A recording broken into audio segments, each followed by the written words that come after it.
Hello student, हम लोग chemistry of transition element cover कर रहे थे। उसमें हम लोगों ने एक लेक्चर कंप्लीट किया था। उस लेक्चर में हमने बात की थी डी ब्लॉक एलिमेंट की और ट्रांजिशन एलिमेंट की, और बात की थी पीरियोडिक टेबल में जो ट्रांजिशन एलिमेंट है उनकी पोजीशन क्या है ना। इन तीन टॉपिक के बारे में मैंने बात कर ली थी। आज हम बात करेंगे ट्रांजिशन एलिमेंट की प्रॉपर्टीज़ के बारे में। देखो जरा, ट्रांजिशन एलिमेंट की जो प्रॉपर्टीज़ हुआ करती है वो बहुत सारी हुआ करती है, लेकिन हम लोग केवल उन्हीं प्रॉपर्टीज़ के बारे में जिक्र करेंगे जो आपके एग्ज़ाम के पॉइंट ऑफ व्यू से बहुत ज़्यादा मोस्ट है।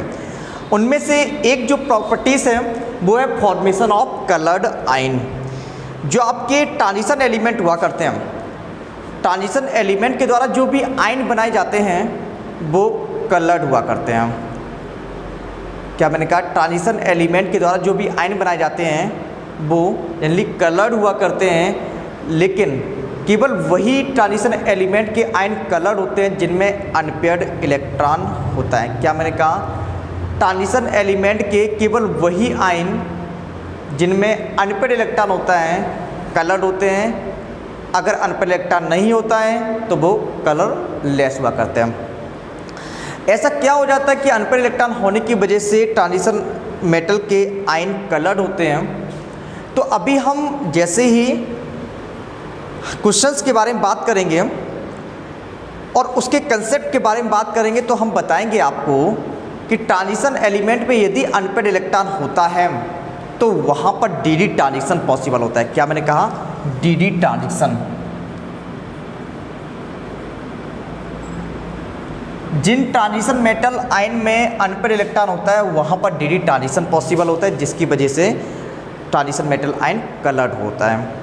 अब ये डी ट्रांजिशन क्या होते हैं, जब हम कंसेप्ट के बारे में बात करेंगे तब डी ट्रांजिशन को आपको बताएंगे। ठीक है, सबसे पहले क्वेश्चन के बारे में बात कर लेते हैं, कैसे आपके एग्जाम में क्वेश्चन आते हैं। आपसे कहेगा बताओ जरा, Zn+2 कलरलेस है, कलरलेस है, और Mn+2 जो है वो कलर्ड है, ऐसा क्यों है? तो सबसे पहले मैंने एक ही कंसेप्ट बताया अभी कि जिनमें अनपेयर्ड इलेक्ट्रॉन होता है ऐसे आयन जिनमें अनपेयर्ड इलेक्ट्रॉन होता है वो कलर्ड होंगे, अगर नहीं होता है तो वो कलरलेस होते हैं। अनपेयर्ड इलेक्ट्रॉन की वजह से होता क्या है? डी ट्रांजिशन होता है। जरा समझे ध्यान से। तो सबसे पहले इनका हम इलेक्ट्रॉनिक कॉन्फ़िगरेशन करेंगे। अब इलेक्ट्रॉनिक कॉन्फ़िगरेशन तो आपको आना ही चाहिए क्योंकि आप 11th भी कर चुके हैं, 12th भी कर चुके हैं, बीएससी पार्ट 1 में भी पढ़ चुके हैं, अब बीएससी सेकेंड ईयर में आ गए तो हम मान के चल रहे हैं आप लोगों को इलेक्ट्रॉनिक कॉन्फ़िगरेशन आता है। फिर भी हम एक बार बता देते हैं Zn+2 का इलेक्ट्रॉनिक कॉन्फ़िगरेशन करेंगे कैसे करेंगे। तो सबसे पहले आप Zn कर लो। अगर आपको प्रॉब्लम आ रही है कैटायन का इलेक्ट्रॉनिक कॉन्फ़िगरेशन करने में या फिर Zn+2 इलेक्ट्रॉनिक कॉन्फ़िगरेशन करने में, तो सबसे पहले क्या कर लेंगे? Zn का कर लेंगे। Zn का इलेक्ट्रॉनिक कॉन्फ़िगरेशन क्या होगा?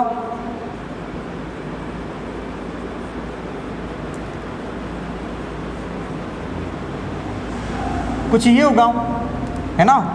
अगर मुझे Zn+2 का करना है तो Zn+2 कैसे बना? जब इससे कितने इलेक्ट्रॉन निकल गए? Zn से 2 इलेक्ट्रॉन निकल गए। अब 2 इलेक्ट्रॉन कहाँ से निकलते हैं? आउटर मोस्ट सेल से। आउटर मोस्ट सेल कौन सी है? 4 आउटर मोस्ट सेल है। यहाँ से चौथी आउटर मोस्ट सेल से 2 इलेक्ट्रॉन निकल जाएंगे, तो 4s2 की जगह अब क्या आ जाएगा? 2 इलेक्ट्रॉन निकलेगा, 4s0 आ जाएगा। तो होगा क्या?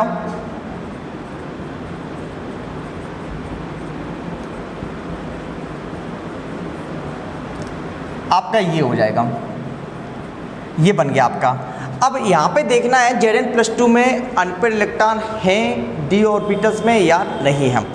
तो यहाँ पे चलें डी ऑर्बिटल्स में। डी में कितने ऑर्बिटल्स होते हैं? आपको पता है कितने ऑर्बिटल्स होते हैं? 5 ऑर्बिटल्स होते हैं। 5 ऑर्बिटल्स होते हैं, हमने लिख लिए 5। कैसे इलेक्ट्रॉन को फिल करते हैं? आपको ये भी पता होगा कैसे इलेक्ट्रॉन फिल करते हैं। सबसे पहले एक एक इलेक्ट्रॉन सब प्रत्येक ऑर्बिटल में जाता है, उसके बाद पेयरिंग होना स्टार्ट हो जाती है। तो 5 भर गए, 6वां ये है, 7वां ये, 8वां ये, 9वां ये, 10वां ये। क्या आप बताओ इन डी ऑर्बिटल्स में कोई भी अनपेयर्ड इलेक्ट्रॉन निकला? कोई भी अकेला, कोई भी डी ऑर्बिटल्स में, किसी भी डी ऑर्बिटल्स में अकेला इलेक्ट्रॉन है? नहीं है ना। ये पेयर्ड के फॉर्म में, जोड़े के रूप में है, तो मतलब कोई भी अनपेयर्ड इलेक्ट्रॉन नहीं है Zn+2 में। अनपेयर्ड इलेक्ट्रॉन कितना है Zn+2 में? 0 है। अगर हम अनपेयर्ड इलेक्ट्रॉन के बारे में बात करें, अनपेयर्ड इलेक्ट्रॉन कितना हो गया? Zn+2 में 0 हो गया। वहीं अगर Mn के बारे में बात करें, Mn+2 के बारे में बात करें, तो Mn+2 का इलेक्ट्रॉनिक विन्यास इलेक्ट्रॉनिक कॉन्फ़िगरेशन में यदि प्रॉब्लम आ रही है आपको तो Mn कर लो। सबसे पहले क्या करेंगे?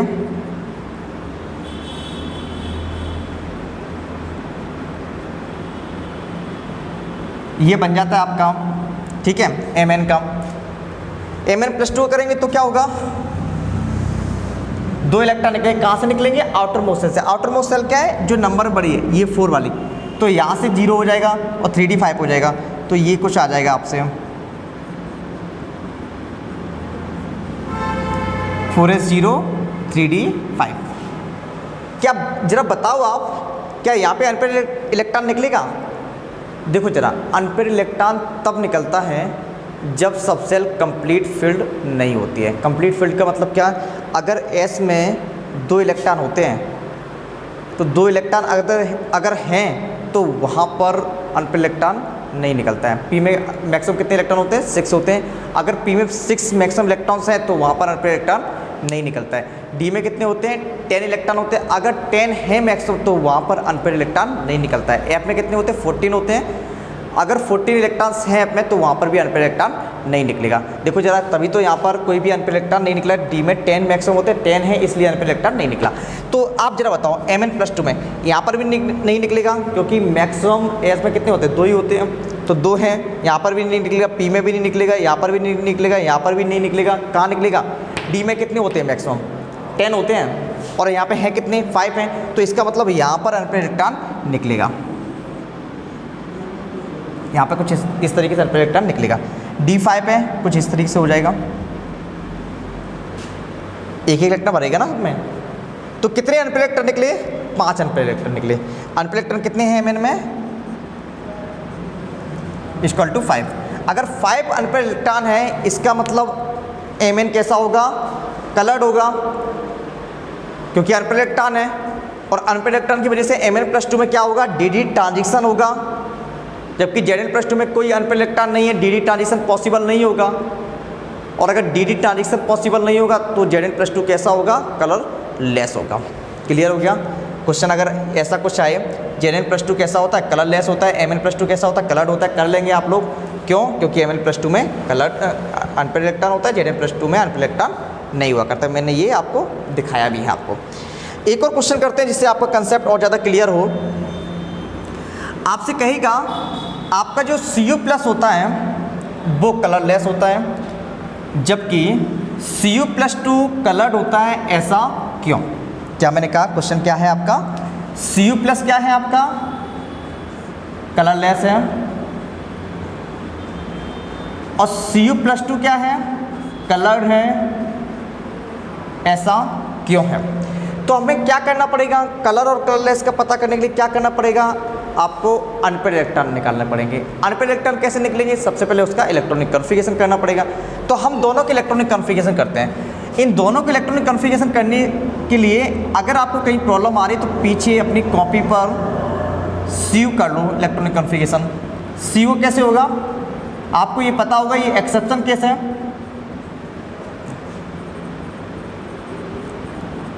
फोर S1 3D 10, ये पता है आपको, एक्सेप्शन केस है ना।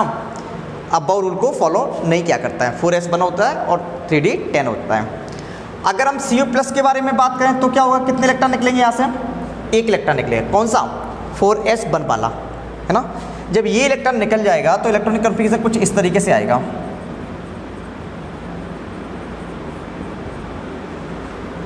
फोर S 0 हो जाएगा और 3D 10 हो जाएगा। D में कितने ऑर्बिटल्स होते हैं, 5 होते हैं। कैसे इलेक्ट्रॉन बढ़ते हैं, सबसे पहले प्रत्येक ऑर्बिटल्स में एक इलेक्ट्रॉन फिल होता है। उसके बाद क्या होती है, पेयरिंग होती है। पेयरिंग कर दीजिएगा, ये पेयरिंग कर दी मैंने। क्या आप बताओ, Cu+ में कोई आपको अनपेयर्ड इलेक्ट्रॉन नज़र आ रहा है, नहीं है ना। तो Cu+ में अनपेयर्ड इलेक्ट्रॉन कितना होगा, अनपेयर्ड इलेक्ट्रॉन = 0।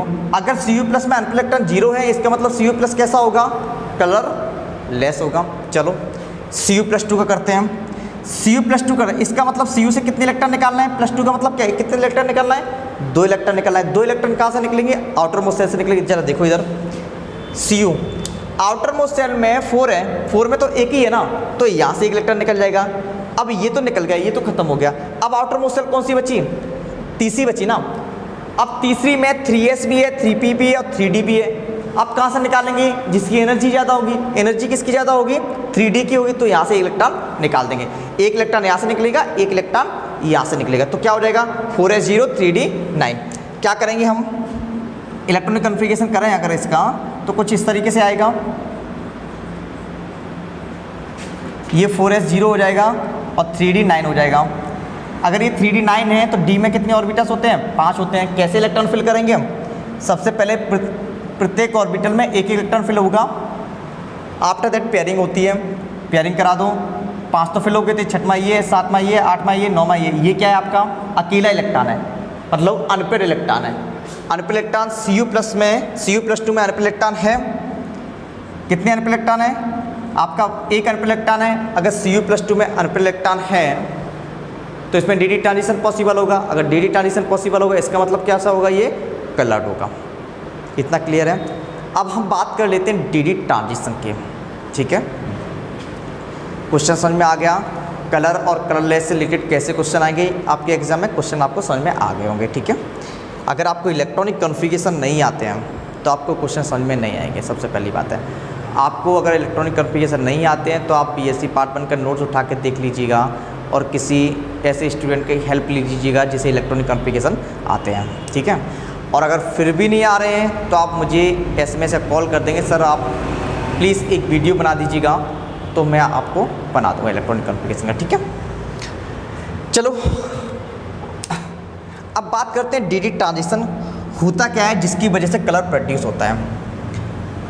इसे समझने के लिए, डी ट्रांजिशन को समझने के लिए आप लोगों ने क्लास 12th में कॉम्प्लेक्स कंपाउंड पढ़े होंगे आप लोगों ने, कोऑर्डिनेट कंपाउंड कहें या फिर कॉम्प्लेक्स कंपाउंड कहें, उसकी थोड़ी बात करेंगे हम लोग यहाँ पर डी ट्रांजिशन समझने के लिए। होता क्या है, जैसे अभी मैंने इलेक्ट्रॉनिक कॉन्फ़िगरेशन किया था, Mn का किया था, Cu का किया था, बहुत सारे इलेक्ट्रॉनिक कॉन्फ़िगरेशन किए हैं। इसमें डी ऑर्बिटल्स हुआ करते हैं। डी ऑर्बिटल्स कितने होते हैं, 5d ऑर्बिटल्स होते हैं। इन 5d ऑर्बिटल्स, इन सभी डी ऑर्बिटल्स की एनर्जी एक समान हुआ करती है, इन्हें बोलते हैं डी जनरेट डी ऑर्बिटल्स। क्या मैंने कहा, ये डी ऑर्बिटल्स कौन से होते हैं, dxy, dy/z, dz(x), dx² - y² और dz²। ये 5 डी ऑर्बिटल्स हैं। जब एलिमेंट जैसे ट्रांजिशन एलिमेंट है, Cu है, Cu आपका Mn, Cr, ये जब किसी भी मॉलिक्यूल से आयन से नहीं जुड़े हैं या फिर कोऑर्डिनेट कंपाउंड नहीं बना रहे हैं, अब कोऑर्डिनेट कंपाउंड क्या होते हैं अभी बता रहे हैं आपको, तब इनमें जो डी ऑर्बिटल्स होते हैं, 5 डी ऑर्बिटल्स जो हैं उनकी सबकी एनर्जी समान हुआ करती है। और जिन ऑर्बिटल्स की एनर्जी समान होती है उन्हें हम लोग बोला करते हैं डी जनरेट ऑर्बिटल। क्या मैंने कहा, जिन ऑर्बिटल्स की एनर्जी समान होती है उन्हें क्या बोलते हैं हम लोग, डी जनरेट ऑर्बिटल्स। तो डी ऑर्बिटल्स 5 डी ऑर्बिटल्स कितने होते हैं, 5 होते हैं, इन्हें क्या बोलेंगे, डी जनरेट ऑर्बिटल्स। अब जरा समझें, आप लोगों ने 12th में कोऑर्डिनेट कंपाउंड पढ़ा होगा। कोऑर्डिनेट कंपाउंड क्या होते हैं, ऐसे कुछ कंपाउंड पढ़े होंगे जिनमें बिग ब्रैकेट का यूज़ हुआ करता है, जैसे FeS2 का होल 6 और बिग ब्रैकेट क्लोज कर दिया होगा और यहाँ पे कोई पॉजिटिव या नेगेटिव लगा दिया होगा। अगर नेगेटिव नहीं लगा होगा, पॉजिटिव नहीं लगा होगा तो आपका न्यूट्रल होगा, ठीक है। तो कुछ ऐसे कंपाउंड पढ़े होंगे, जैसे ये कंपाउंड पढ़ा होगा आपने K4 FeCN6, ये कंपाउंड पढ़े होंगे आपने।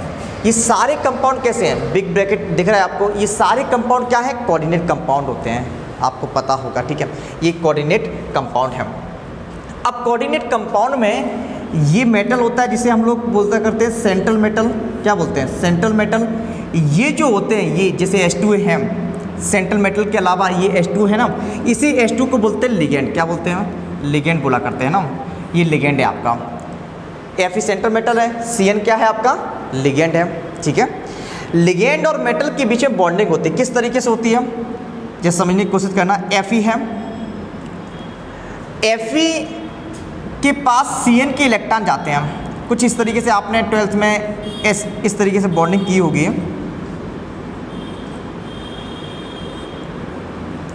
ऐसे K4 लिख दिया मैंने, कुछ इस तरीके से लिख दिया। इसका क्या मतलब है, इस प्रकार की बॉन्डिंग का क्या मतलब है, ये जो लिगेंड है ना वो अपने 2 इलेक्ट्रॉन Fe को दे रहा है। क्या मैंने कहा, लिगेंड जो है अपने 2 इलेक्ट्रॉन कैसे दे रहा है, Fe को दे रहा है। 2 इलेक्ट्रॉन Fe को देके क्या बना रहा है, कोऑर्डिनेट बॉन्ड। ये क्या होता है बॉन्ड, कोऑर्डिनेट बॉन्ड हुआ करता है, ठीक है। Cn लिगेंड है, Fe को 2 इलेक्ट्रॉन दे रहा है। तो जरा देखो आप, Fe को बहुत सारे इलेक्ट्रॉन मिल रहे हैं, कौन दे रहा है, लिगेंड दे रहा है। Fe के पास पहले से इलेक्ट्रॉन होते हैं, क्योंकि Fe का एटॉमिक नंबर 26 हुआ करता है। कितने इलेक्ट्रॉन होंगे, 26 होंगे। तो Fe के पास पहले से इलेक्ट्रॉन होते हैं और लिगेंड भी दे रहा है। और आपको ये पता है इलेक्ट्रॉन के बीच में क्या होता है, रिपल्सन होता है। क्या मैंने कहा, Fe के पास पहले से इलेक्ट्रॉन होते हैं और लिगेंड भी इलेक्ट्रॉन देता है। जब कोऑर्डिनेट कंपाउंड बनता है, कोऑर्डिनेट कंपाउंड फॉर्म होता है, तो लिगेंड इलेक्ट्रॉन देता है मेटल को। मेटल के पास ऑलरेडी इलेक्ट्रॉन होते हैं और लिगेंड जब देता है इलेक्ट्रॉन, तो मेटल के इलेक्ट्रॉन और लिगेंड के इलेक्ट्रॉन के बीच में रिपल्सन होता है। उस रिपल्सन की वजह से जो मेटल की, जैसे Fe के पास d ऑर्बिटस होगा, क्योंकि Fe d ब्लॉक का एलिमेंट है, तो मेटल की जो d ऑर्बिटस हुआ करती हैं, वो रिपल्सन की वजह से 2 पार्ट में टूट जाया करती हैं। क्या मैंने कहा, जैसे ही लिगेंड मेटल को इलेक्ट्रॉन देता है, किस मेटल को, सेंट्रल मेटल को। सेंट्रल मेटल क्या है, Fe है, जो इस बिग ब्रैकेट में है। जैसे ही लिगेंड सेंट्रल मेटल को इलेक्ट्रॉन देता है, तो सेंट्रल मेटल की d ऑर्बिटस जो हुआ करती हैं, वो 2 पार्ट में टूट जाया करती हैं। उन 2 पार्ट को T2g व Eg कहते हैं। क्या मैंने कहा, T2g व Eg कहते हैं, ठीक है। T2g या Eg बोला करते हैं सॉरी। अब यहाँ पर जो 2 पार्ट मिल गए आपको, T2g ऑर्बिटल और Eg ऑर्बिटल के फॉर्म में, ये किससे बने, d ऑर्बिटल्स जो 2 पार्ट में टूटी है, इस d ऑर्बिटल से T2g ऑर्बिटल बने और Eg ऑर्बिटल्स बने। इन दोनों ऑर्बिटल्स की एनर्जी समान नहीं होती है, असमान हुआ करती है, एनर्जी अलग अलग हुआ करती है, ठीक है। T2g ऑर्बिटल्स की एनर्जी जो हुआ करते हैं, Eg ऑर्बिटल्स से कम हुआ करते हैं। अब जरा समझ लेते हैं ये होता कैसे है।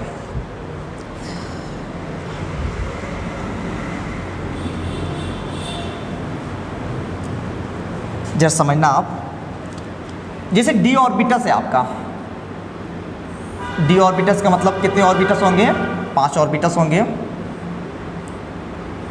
d ऑर्बिटस कौन से, dx by d by Z, D Z x, D x square minus by square और डी जेड स्क्वायर, ठीक है। ये d ऑर्बिटस, जैसे Fe मान लीजिए, ये Fe है, Fe में d ऑर्बिटस होता है, 3d6 होता है। इलेक्ट्रॉनिक कन्फिगरेशन करेंगे 3d6 आएगा, इसका मतलब d ऑर्बिटस है Fe के पास। तो ये मान लीजिए d ऑर्बिटस किसके, Fe के है। Fe के पास लिगेंड आ रहा है। लिगेंड क्या करेगा, Fe के इलेक्ट्रॉनों के साथ रिपल्सन शो करेगा। जैसे ही रिपल्सन शो करता है, तो ये जो d ऑर्बिटस होते हैं, वो 2 पार्ट में ब्रेक हो जाया करती हैं। उनमें से 3 ऑर्बिटल्स एक साथ चले जाते हैं। इन तीनों ऑर्बिटल को कंबाइंड फॉर्म में T2g बोला करते हैं। क्या मैंने कहा, तीनों ऑर्बिटल को कंबाइंड फॉर्म में क्या बोलते हैं, T2g बोला करते हैं। और 2 ऑर्बिटल्स एक साथ चले जाते हैं, इन्हें क्या बोलते हैं, Eg बोला करते हैं। ये जो 3 ऑर्बिटल हैं, वो स्टार्टिंग के 3 ऑर्बिटल कौन कौन से, dx by d by Z और d जेड एक्स। और जो 2 ऑर्बिटल्स हैं, वो इस तरीके से dx square minus by square और d जेड स्क्वायर। फिर से समझो, ध्यान से समझना। जैसे Fe अगर अकेला है, तो इसके पास ये वाले d ऑर्बिटल्स होते हैं। अगर Fe ने कोई कोऑर्डिनेट कंपाउंड बना लिया, जैसे FeCN6 3 माइनस या 4 माइनस बन गया, कोई भी कोऑर्डिनेट कंपाउंड बना लिया, तो Cn कोऑर्डिनेट कंपाउंड कब बनता है, जब Cn इलेक्ट्रॉन देता है Fe को। तो Cn के इलेक्ट्रॉन और Fe के इलेक्ट्रॉन के बीच में क्या होगा, रिपल्सन होने लगा। उस रिपल्सन की वजह से ये जो d ऑर्बिटस है, वो 2 पार्ट में टूट गई, 2 पार्ट में विभक्त हो गई। उन दोनों पार्ट को Eg और T2g बोला करते हैं। Eg की एनर्जी T2g की तुलना में ज़्यादा हुआ करती है, इसलिए Eg को ऊपर रखते हैं और T2g को क्या रखते हैं, नीचे रखते हैं। इतना क्लियर समझ में आ गया होगा, ठीक है। होता क्या है, बाय द वे हम मान लेते हैं यहाँ पे 1 इलेक्ट्रॉन है, मान लेते हैं यहाँ पे 1 इलेक्ट्रॉन है। तो अगर मुझे भरना हो Eg और T2g में, तो तो इस इलेक्ट्रॉन को आप कहाँ भरेंगे? क्योंकि आपको पता है ना इलेक्ट्रॉनिक विन्यास कैसे, इलेक्ट्रॉनिक कॉन्फ़िगरेशन कैसे करते हैं। इलेक्ट्रॉन सबसे पहले लोअर एनर्जी लेवल में जाता है, जिसकी एनर्जी कम होती है उस ऑर्बिटल में इलेक्ट्रॉन जाता है। बताओ T2G और EG में किसकी एनर्जी कम है? तो आपको पता है, मैंने अभी बताया T2G की एनर्जी कम होती है, EG की एनर्जी ज़्यादा होती है। तो इलेक्ट्रॉन सबसे पहले कहाँ भरेगा? यहाँ पे भरेगा, इलेक्ट्रॉन यहाँ पे फिल होगा। अगर बाय द वे इलेक्ट्रॉन को थोड़ी सी एनर्जी मिल जाती है, इलेक्ट्रॉन को एनर्जी मिल गई इन प्रेजेंस ऑफ, हम कह सकते हैं in presence of light, in presence of light electron को थोड़ी सी एनर्जी मिल गई। जैसे ही इलेक्ट्रॉन को एनर्जी मिलती है तो ये जो इलेक्ट्रॉन होता है एक्साइटेड होकर T2G से निकल, क्योंकि इसकी एनर्जी तो कम है T2G की। जब इलेक्ट्रॉन को एनर्जी मिल जाएगी तो ये कम एनर्जी वाले में तो रहेगा नहीं, तो ये कहाँ जाएगा? ऐसी जगह देखेगा जहाँ इसकी एनर्जी ज़्यादा हो जाए। तो ज़्यादा कहाँ है इस पर? EG में। तो इलेक्ट्रॉन यहाँ से निकल कर कहाँ चला जाता है? EG में चला जाता है। इलेक्ट्रॉन यहाँ से निकल कर कहाँ चले जाएगा? EG में चला जाएगा। तो ये क्या है आपका? EG है। EG मतलब dx² minus by square, dx² by square और क्या dz²। उसके बाद यहाँ पे क्या होगा? ये वैकेंट हो जाएंगे आपके dx by D by Z dz(x), ये क्या है? T2G है। इतना क्लियर हो गया आपको? फिर से सुनो, d ऑर्बिटस है, लेकिन जैसे इलेक्ट्रॉन देता है मेटल को, ट्रांजिशन मेटल को, उसकी d ऑर्बिटस दो पार्ट में ब्रेक हो जाया करती है। उन दोनों पार्ट को T2G और EG बोला करते हैं। EG की एनर्जी T2G की तुलना में ज़्यादा हुआ करती है, इसलिए EG को ऊपर रखते हैं और T2G को नीचे रखते हैं। अगर मुझे एक इलेक्ट्रॉन फिल करना हो तो सबसे पहले कहाँ इलेक्ट्रॉन फिल करेंगे? T2G में फिल करेंगे। अगर बाय द वे उस इलेक्ट्रॉन को थोड़ी सी एनर्जी मिल जाती है, कहीं से एनर्जी मिल जाती है, तो इलेक्ट्रॉन T2G से निकल कर कहाँ पहुँच गया? EG में पहुँच गया। जब इलेक्ट्रॉन एक ऑर्बिटल से, इतना समझ में आ गया हो ना, इलेक्ट्रॉन T2G से कहाँ पहुँच गया? EG में। जब इलेक्ट्रॉन एक ऑर्बिटल से दूसरी ऑर्बिटल में शिफ्ट होता है, एक ऑर्बिटल से दूसरी ऑर्बिटल में जाता है, तो इस फिनोमेना को ट्रांजिशन बोला करते हैं। क्या मैंने कहा? जब इलेक्ट्रॉन एक ऑर्बिटल से दूसरे ऑर्बिटल में जाता है तो इस फिनोमेना को हम लोग क्या बोलते हैं? ट्रांजिशन बोला करते हैं। ठीक है। अब इलेक्ट्रॉन, यदि इलेक्ट्रॉन एक p ऑर्बिटल से d ऑर्बिटल में जाता है तो वो प्रोसेस pd ट्रांजिशन कहलाती है। क्या मैंने कहा? यदि इलेक्ट्रॉन p ऑर्बिटल से d ऑर्बिटल में जाता है वो प्रोसेस क्या कहलाती है? pd transition. pd transition. अगर इलेक्ट्रॉन एक p ऑर्बिटल से दूसरे p ऑर्बिटल में जाता है तो उस प्रोसेस को क्या कहेंगे? pp ट्रांजिशन बोलेंगे। ठीक है। तो यदि इलेक्ट्रॉन एक d ऑर्बिटल से दूसरे d ऑर्बिटल में जाता है तो उस प्रोसेस को क्या बोलेंगे हम लोग? dd transition. देखो जरा यहाँ पे क्या हो रहा है, यहाँ पे एक d ऑर्बिटल था, यहाँ से निकलकर इलेक्ट्रॉन दूसरे d ऑर्बिटल में गया ना, तो मतलब कि ये जो प्रोसेस हो रही है उसमें एक इलेक्ट्रॉन जो है एक d ऑर्बिटल से दूसरे d ऑर्बिटल में शिफ्ट होता है, तो इसे क्या बोलेंगे हम लोग? dd transition. तो dd ट्रांजिशन आपको समझ में आ गया होगा। क्या मैंने कहा? dd ट्रांजिशन में क्या हुआ? एक इलेक्ट्रॉन एक d ऑर्बिटल से दूसरी d ऑर्बिटल में अगर चला जाए तो इसी प्रोसेस को क्या बोलेंगे हम लोग? dd transition. डी ट्रांजिशन होगा क्या है? T2G का इलेक्ट्रॉन यहाँ से निकलकर in presence of light EG में चला गया, इसी प्रोसेस को हम लोग dd ट्रांजिशन बोल रहे हैं। ठीक है। जब इलेक्ट्रॉन dd ट्रांजिशन करता है ना तो एनर्जी एक्सेप्ट करता है। जब ये इलेक्ट्रॉन एनर्जी एक्सेप्ट करता है और जब इलेक्ट्रॉन रिलीज करता है एनर्जी, तो इलेक्ट्रॉन एक कलर तो वो आयन जिसका ये इलेक्ट्रॉन है, जैसे कोई ना कोई तो आयन होगा ही ना, उसी में तो इलेक्ट्रॉन होंगे। तो मैंने क्या कहा? जरा समझो, जब इलेक्ट्रॉन डी ट्रांजिशन शो करता है तो इलेक्ट्रॉन एक एनर्जी रिलीज करता है, उस एनर्जी के साथ साथ इलेक्ट्रॉन का कलर भी होता है। मतलब इलेक्ट्रॉन का कलर कहें इनडायरेक्टली किसका कलर बोल रहे हैं हम लोग? किसी भी ट्रांजिशन आयन का, क्योंकि इलेक्ट्रॉन किसका होगा? ट्रांजिशन मेटल आयन का ही तो होगा। तो इलेक्ट्रॉन जैसे ही लाइट को एब्जॉर्ब करता है उसके साथ साथ कलर भी प्रोड्यूस किया करता है। और अब जैसा भी कलर होगा वो आपका ट्रांजिशन मेटल का कलर हो जाया करता है। तो आपको डी ट्रांजिशन की ये पूरी फिनोमेना, पूरी प्रोसेस आपको समझ में आ गई होगी। फिर से हम बता रहे हैं आपको, जरा ध्यान से समझना। मैंने क्या बोला कि जब किसी मेटल, ट्रांजिशन मेटल के पास लिगेंड आता है तो लिगेंड के इलेक्ट्रॉन और मेटल के इलेक्ट्रॉन के बीच में रिपल्सन होता है, जिसकी वजह से मेटल की डी ऑर्बिटल्स दो पार्ट में ब्रेक हो जाया करती हैं। उन दोनों पार्ट को T2G एंड EG बोला करते हैं। T2G की एनर्जी कम हुआ करती है, EG की एनर्जी ज़्यादा हुआ करती है। अगर मुझे कोई इलेक्ट्रॉन सबसे पहले फिल करना हो तो कहाँ फिल करेंगे? T2G में फिल करेंगे। और यदि उस इलेक्ट्रॉन को कहीं से भी एनर्जी मिल जाती है तो वो एक्साइटेड होकर वो EG में शिफ्ट हो जाता है। क्योंकि ये एक इलेक्ट्रॉन एक डी ऑर्बिटल से इलेक्ट्रॉन दूसरे डी ऑर्बिटल में शिफ्ट हुआ है, इसलिए इस प्रोसेस को हम लोग डी ट्रांजिशन बोला करते हैं। और जब भी डी ट्रांजिशन होता है तो इलेक्ट्रॉन अपने साथ एक कलर ले आता है, और जैसा वो कलर लेके आता है आपका जो मेटल होता है उसी के अकॉर्डिंग मेटल का कलर हो जाया करता है। इतनी बातें समझ में आ गई होगी। तो हमने डी ट्रांजिशन पढ़ा, और उससे रिलेटेड जो भी क्वेश्चन आते हैं मैंने आपको स्टार्टिंग में जिक्र किया। आप बार बार इस वीडियो को देखिएगा, मेरे वर्ड्स पर फोकस कीजिएगा, आपको डी ट्रांजिशन अच्छे से समझ में आएगा।